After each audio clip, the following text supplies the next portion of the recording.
Anyone who is a regular here will know that one of my favourite games ever is the Resident Evil Outbreak series. Not long ago I was able to play it online for the first time with some friends and I loved it. And I'm not the only one, as some members of tought Studios also like this series and made a 2.5D game based on it.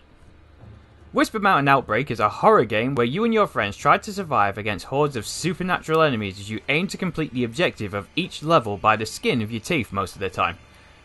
I played the demo recently. Unfortunately, shortly after I began recording for the demo, we found a new place to live, so I wasn't able to enjoy the demo for its entire time. So bear in mind that what you're about to hear me say about this demo is only for a short amount of time played. But in that short amount of time, I did have a lot of fun, and I do hope to buy it when it comes out properly. So how did it go? Well, booting up the game for the first time, I really liked the main menu. Gave me some serious Project Zomboid vibes. In-game, I was placed into a hub and given an avatar and looked around to see if I could swap the character in the nearby lockers, but no such feature existed. As a filthy neutral party in the console wars, I prefer to use a control pad whenever I get the chance when playing a PC game. The game recognised when it was plugged in, but it didn't work perfectly. I used the poster to look up the controls, but even with the controller plugged in, it only showed the mouse and keyboard layout. So I played around a bit, learned how to shoot, how to use my shortcuts, got a basic idea on how to control my character. Then the flaws started showing up. The voice commands work on a wheel, but moving the stick would not get a response, meaning all I could say was regroup if I tapped the communication button, or ask for ammo when I used the wheel. When I tried to use my inventory, the cursor was stuck on the top row, and I had to use my mouse to rearrange my items. After exploring the hub for a while, I saw the healing system match the herbs from Resident Evil, and I could carry one melee and one gun of one kind, of which I had a choice of 3 to take with me into the level. A pistol, a shotgun, and an SMG. I opted for the SMG, stocked up on ammo, and made my first solo attempt. Only one level is in the demo, the city hospital. My goal was to find petrol and a battery to get this car working and escape. Immediately, the atmosphere gets your attention. The darkness that surrounds you makes you feel claustrophobic as your line of sight is limited to just a few feet ahead of you and any light source that may be in the room. You can see just how inspired by Resident Evil this is just by looking at it. The heart monitor health bar, the herbs that also mix into a powder that you... and the fact you are surrounded by zombies. However, through its use of visuals, you can see how it stands apart from its more famous cousin. The pixel graphics combined with the polygonal graphics do not take away from the impact of the viscera or surreal sights that you will encounter. As for sounds, deathly silence keeps you on edge as you listen for anything to signal when an enemy is nearby. A moan, a scream, or worse,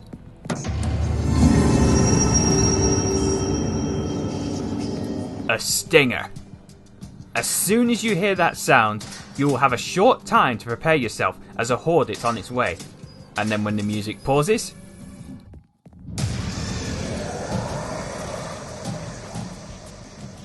each horde gets tougher and tougher while your supplies get thinner and thinner. Luckily, the SMG can mow them down quite easily so long as you've got the ammo to do it. As for the gameplay, I guess that the levels would be seeded so that the items you need will appear in different locations to make each run different. I was somewhat correct. After leaving the starting area, I came to a sacrificial room and found a name tag on a corpse which served as a clue for a puzzle.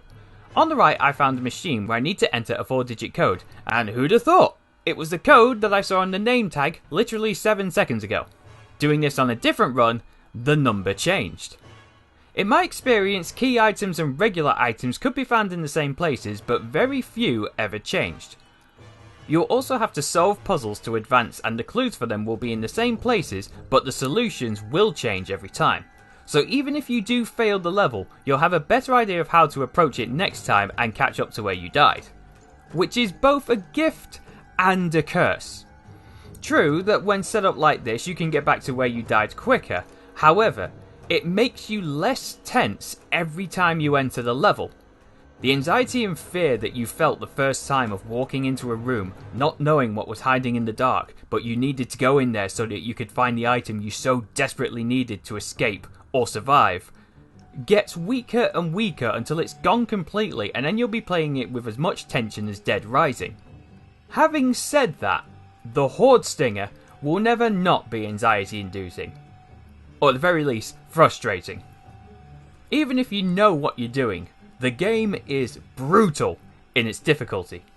As well as the undead, you will occasionally fight a bigger, more horrifying creature, which is much tougher, but even the standard zombies are tough and take several hits to go down. Sure, you could use a gun, but ammo is limited, and I mean limited. You may think that you're finding a lot of it, but you will eat through it quickly if you're not careful. And even so, the guns are best used to try and deal with the hordes, which get stronger every time they spawn. Meaning that if you take too long to complete the level, you will inevitably succumb to the enemies as they get stronger as you get weaker. The puzzles are fun and do keep the game from feeling like a beat 'em up dungeon, and each one is unique with no copy and pasting throughout the entire level. On the other hand, I think some of these puzzles glitch out if you're using a controller. For example, I found a 3-part puzzle. On the floor is a book with a hidden code. If you find the code, you can enter it into a computer. But the controller was not responding to any input when I used the controller, so I had to use my mouse to input the code. If you enter the correct code, then you get a safe combination. I went to go put the combination into the safe, and nothing. The safe puzzle never worked for me at all. Then later on, when I tried the multiplayer mode, one of those players who was using the keyboard and mouse had it work every time.